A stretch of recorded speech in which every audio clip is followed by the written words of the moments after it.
নমস্কাৰ এই মুহূৰ্তত আহি পৰিছে ৰাজ্যখনৰ বাবে ৰাতিপুৱাৰ কেইবাটাও বিগ ব্ৰেকিং নিউজ অসমৰ লগতে ভাৰতৰ বিভিন্ন প্ৰান্তৰ পৰা ৰাতিপুৱাৰ বহুকেইটা খবৰ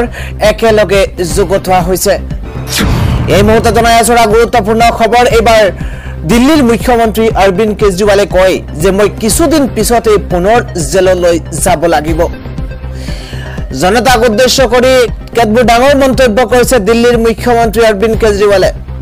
দিল্লীৰ মুখ্যমন্ত্ৰী গৰাকীয়ে কয় যে আপোনালোকে ইন্ডি এলায়েন্সক ভোট দিয়ক নহলে মই আকৌ জেলত যাব লাগিব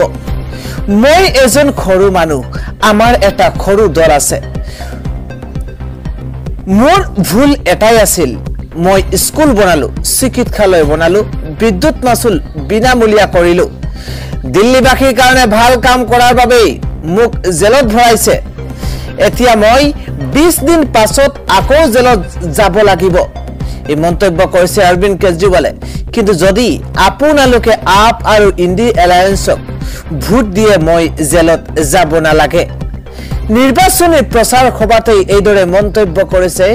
দিল্লীৰ মুখ্যমন্ত্ৰী গৰাকীয়ে পৰৱৰ্তী খবৰটো হৈছে হু ইজ ৰাহুল গান্ধী এখন প্ৰচাৰ সভাতে এইদৰে ৰাহুল গান্ধীক উভতি ধৰিছে বিজেপিয়ে প্ৰধানমন্ত্ৰীক মুকলি বিতৰ্কৰ বাবে প্ৰত্যাহ্বান জনোৱা ৰাহুল গান্ধীক উভতি ধৰিছে পুনৰ বিজেপিয়ে ৰাহুল গান্ধী আৰু নৰেন্দ্ৰ মোদীক মুকলি বিতৰ্কৰ বাবে প্ৰস্তাৱ আগবঢ়াইছিল কেইবাজনৰ প্ৰাক্তন ন্যায়াধীশে নৰেন্দ্ৰ মোদীয়ে মুকলি বিতৰ্কৰ বাবে কেতিয়াও সাহস কৰিব বুলি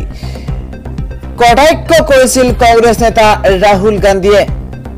এইবাৰ ৰাহুল গান্ধীক উভতি ধৰিছে বিজেপি নেতা তেজস্বী সূৰ্যই প্ৰধানমন্ত্ৰীৰ সৈতে বিতৰ্ক কৰিবলৈ ৰাহুল গান্ধীৰ যোগ্যতাক লৈ প্ৰশ্ন এবাৰ তেজস্বী সূৰ্যৰ সামাজিক মাধ্যমত তেজস্বী সূৰ্যই লিখিছে হু ইজ ৰাহুল গান্ধী এক প্ৰকাৰ ৰাহুল গান্ধীক ধমক দিয়াও পৰিলক্ষিত হৈছে মোদীৰ লগত মুকলি বিতৰ্ক কৰিবলৈ ৰাহুল গান্ধী প্ৰধানমন্ত্ৰী পদৰ প্ৰাৰ্থী নহয় প্ৰথমতে ইন্ডি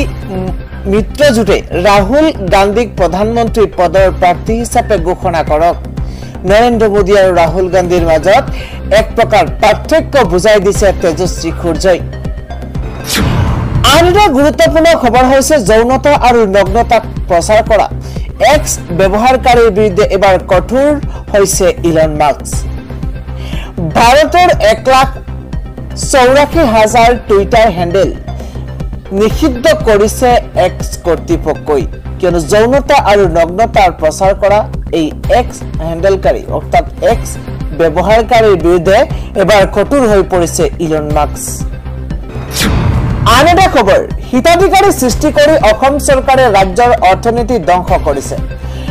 এই মন্তব্য কৰিছে কৃষক নেতা অখিল গগৈয়ে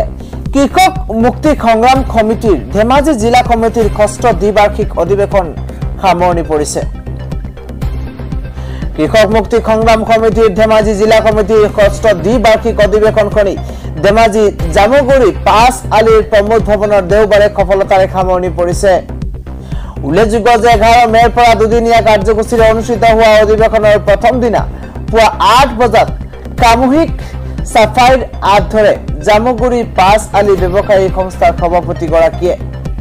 পুৱা 9 বজাৰ পৰা গছ পুলি ৰোপণ কৰে প্ৰকৃতি প্ৰেমী নিতা পাৱে এই সভাত শিৱসাগৰ সমষ্টিৰ বিধায়ক তথা ৰাইজৰ দলৰ প্ৰাৰ্থী অখিল গগৈয়ে মুখ্য অতিথি হিচাপে উপস্থিত থাকি বিজেপি চৰকাৰৰ দুৰ্নীতিসমূহৰ লগতে মিছা প্ৰতিশ্ৰুতিসমূহৰ কথা উল্লেখ কৰিছে হিতাধিকাৰী সৃষ্টি কৰি অসম চৰকাৰে ৰাজ্যৰ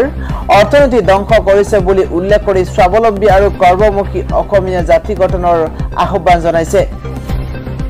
এক প্ৰকাৰৰ বিজেপিৰ কৰ্মকাণ্ডক এতিয়া তীব্ৰ ভাষাৰে গৰিহণা দিছে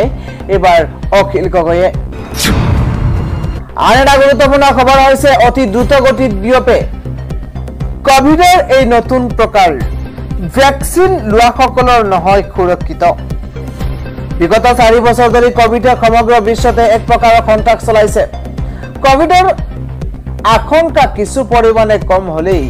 আকৌ ইয়াৰ এক নতুন প্ৰকাৰ আহি মানুহৰ উদ্বেগ বৃদ্ধি কৰিছে শেহতীয়াকৈ আমেৰিকাত ইয়াৰ এক নতুন প্ৰকাৰ দ্ৰুতগতিত বিয়পিবলৈ ধৰিছে এই প্ৰকাৰটো হৈছে ফ্লাড এই ভাইৰাছটো ওমিক্ৰনৰ JN.1 ফেমিলিৰ বুলিয়ে কোৱা হৈছে ফ্লাড ওমিক্ৰনতকৈ অধিক দ্ৰুততাৰে বিয়পে